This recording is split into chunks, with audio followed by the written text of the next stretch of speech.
Okay, Kinderlach, I'm reading this question, okay? This is personal. Is there a problem in opening Igros too many times or too often? Can you open the Igros twice for one issue? Does opening the Igros too much make it cheap and less meaningful? How does someone know if the letters they open up to in the Igros is their answer? Igros, from start to finish, is a hergish. There's no hilchas Igros. There isn't even minhagi Igros. It's just interesting that right after someone told me that during the Rebbe's illness, there were people who already started to talk about using the Rebbe's Igros. What is true is that the Rebbe pushed for his Igros to come out with an incredible. The Rebbe wanted them to come out as quickly as possible. In the course of 5 or 6 or 7 years, they published more than 20 volumes. The Rebbe wanted them to come out quick. The Rebbe needed the Igros published, and he pushed and pushed and pushed. 4 or 5 volumes a year. That's a lot of output of the Rebbe's Igros. This is number one. Number two, everybody knows the cliche, the line, and this is really the important issue, right? The famous story that was in France, and someone said to the Rebbe, he doesn't know if he should leave France or he should stay in France, and the Rebbe told him to ask the Friedrich Rebbe, and he says, are you out of your mind? Poland was under siege, bombs were dropping on Warsaw, how is the Friedrich going to get a telegram? And the Rebbe said to him very famously, quote, Du verstehst nicht, was das vermeint a Rebbe. Du schreib, the Rebbe wird gefunden a Weg wird entfernen, which means in English, you don't understand the meaning of what a Rebbe is, you write. He'll find a way to answer. Now this was when the Friedrich was physically alive. This person, whose name we know, his name was Leibish Heber, he had $1 million business in Paris. And to leave France then means he would lose everything, he'd come to America, but he would come alive.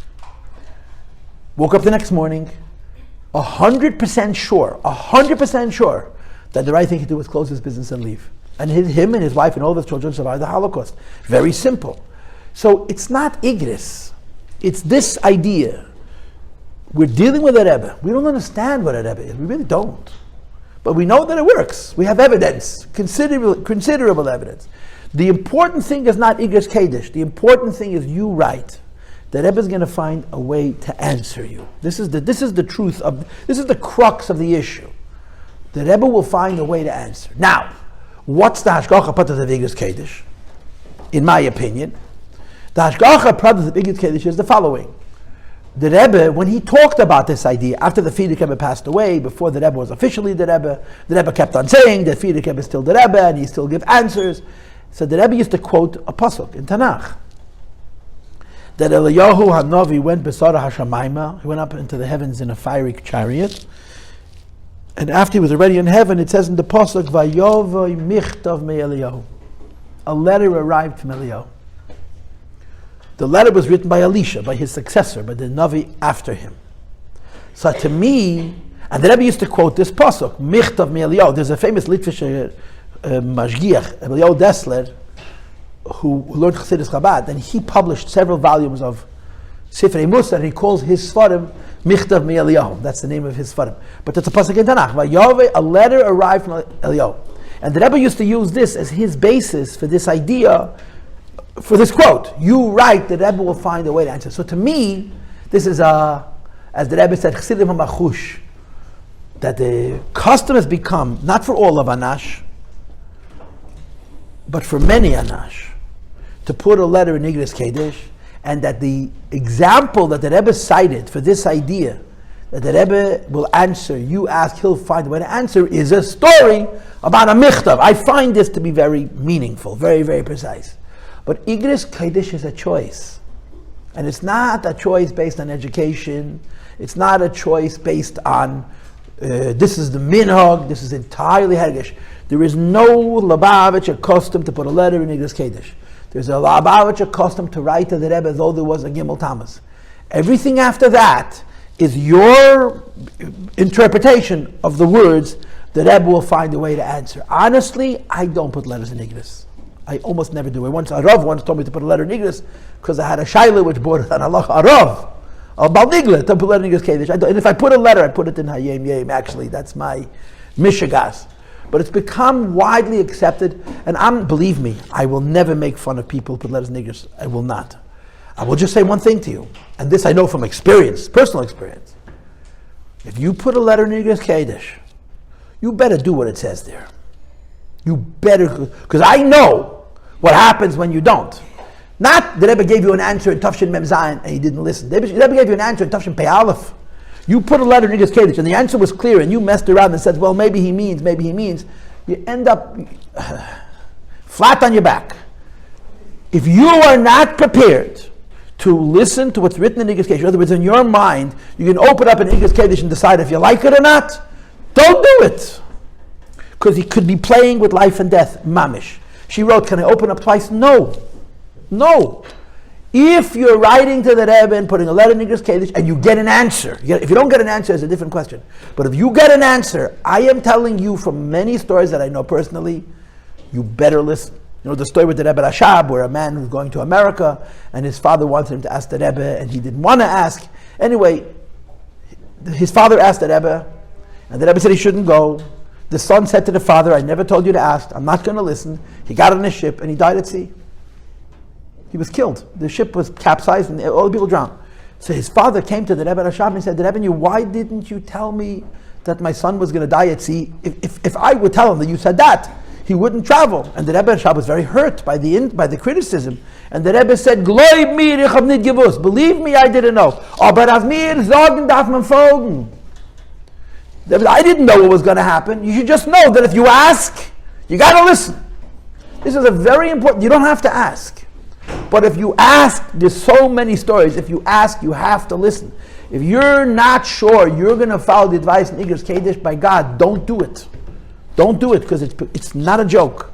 It is not a joke. It's not a joke. Now, the other part of the question about opening Igrot too frequently, it's the same question as should I write the Rebbe too frequently? I have a big chassaron, and it is a big chassaron. I think too much when I write to the Rebbe. I'm not such a big tzaddik, but I act like a big tzaddik when I write to the Rebbe, which is stupid. It's foolish, but it's the brainwashing, it's the self-hate, which is so deeply ensconced in my Russian soul, that, when my brother says the Rebbe is your father, I say, right. And when you came to it, your father would schmutz over his face. You go into the oil with all that schmutz and say, my father loves me anyway? Well, I stand outside, you know what I'm saying? But there are people who literally do not let their personal position affect their relationship with the Rebbe because he's a Rebbe. He takes it all. He loves us all. He takes it all. So I write to the Rebbe. This year, for the first time in many years, I've started writing to the Rebbe with a greater frequency, maybe once a month. But I write to the Rebbe 2 or 3 times a year. I write a Megillah. I write a book. But I take it very serious. I take days and days to write my letter. And I think about every word. And I add it to the not everybody is like me. And I think it's a your relationship with the Rebbe is very personal. I'm going to tell you a story without a name that I know firsthand.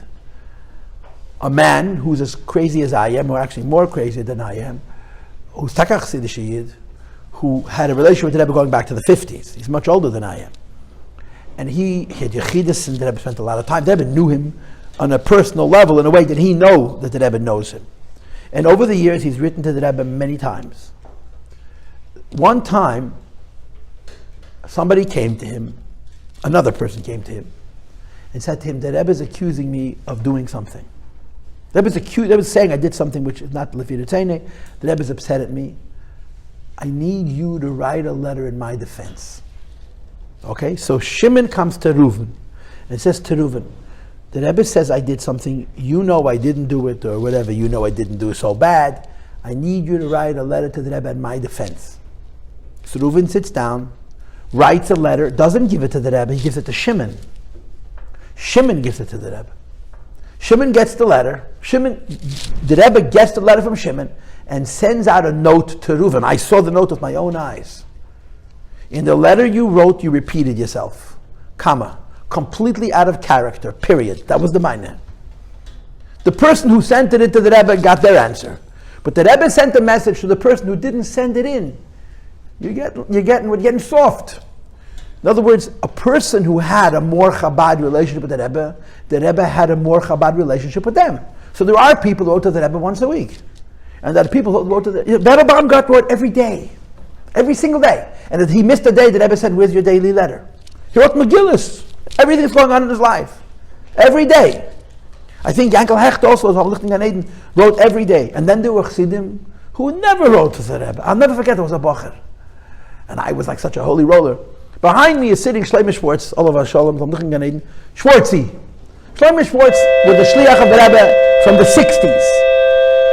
He came to the Rebbe once a year for one fabrengen. He came for Chafov. And he's standing on the bleachers, and the Rebbe's making a magbis, and I put $3, that was my weekly allowance, into the envelope with my name, my mother's name, He taps me on the shoulder, and he hands me a large bill, and says, put it in your envelope. I said, wait a minute, I knew him. I said, you're not going to write a note? He says he knows who it's from. He knows who it's from. And I gave him my $3, and Rebbe should mention me by the oil. And I felt, here I am, I'm a Lubavitcher boy living in Olateda. My whole life is the Rebbe. Here's a shliach. He's been away from the Rebbe for, at that point, close to 20 years. And he visits once a year for one fabrengen. And he doesn't want to bother the Rebbe by writing his name on a piece of paper. And I felt so deeply ashamed. I felt very deeply ashamed. Who do I think I am? The Rebbe needs to see my name again? So, and the answer to that question is, Mishrayv Mahalt. To open up Igros twice for the same question, I think you're not allowed to do that. You have to listen to what's written the first time. To open more frequently or less frequently, it really has to do with your Chassidus. In a way, I envy people who open up the Igros Kodesh all the time. But remember, Kindalach, if you open Igros 10 times a day, and when you open Igros, you're asking a question, and you don't like the answer, you're stuck. You better listen. But I think it's a very personal hergish.